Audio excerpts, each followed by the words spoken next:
আজকে ভিডিওটা এই কারণে করা, আমি 4 দিন হলো কলকাতায় এসেছি। আমার কিছু মেকআপের কাজ ছিল, আর হয়তো অনেকেই জানো না যে আমি একজন মেকআপ আর্টিস্ট। তো আমার কলকাতাতে কিছু বুকিং ছিল, সেই জন্যই আমি কলকাতাতে আসা।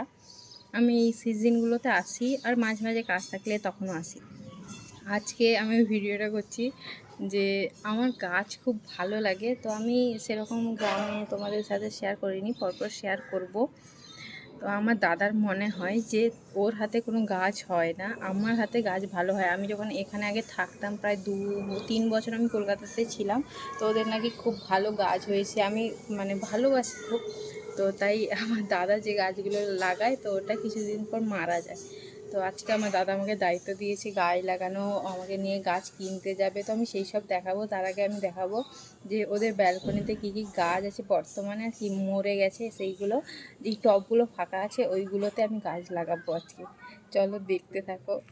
এই দাদাদের ব্যালকনি, আর এই যে গাছ, অনেক টবে গাছ মরে গেছে, কিছু কিছু গাছ আছে, এইগুলো পাতা পাতা ঝরে গেছে। তো ও আমাকে দায়িত্ব দিয়েছে এগুলো ট্রিটমেন্ট করা।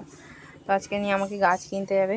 এই যে মাটি, আমি এগুলো থেকে মাটি টব চেঞ্জ করব মাটি। তো এখানে আমি বসবো এখন। আমরা বাগানে অলরেডি চলে এসেছি, আর চারিদিকে এত সুন্দর লাগছিল। আমার তো খুব ভালো লাগে ফুল গাছ, আর চারিদিকে গাছে পুরো ফুলে ফুলে কালারফুল হয়েছিল, এত সুন্দর লাগছিল।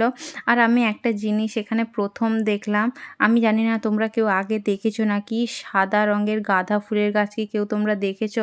আমাকে জানিও প্লিজ, আমার খুব ভালো লেগেছে। এই দেখো, পুরো ফার্স্ট টাইম আমি দেখলাম পুরো সাদা রঙের গাঁদা গাছ। আর এই যে বাম্বু ট্রিটা কি সুন্দর সাজিয়ে রেখেছে দেখো, আমার তো খুব ভালো লেগেছে। আর আমরা গাছ নিয়েছিলাম, এই কয়েকটা গাছ নিয়েছিলাম, আমি পরে যখন লাগাবো তখন দেখাবো। চলো টাটা।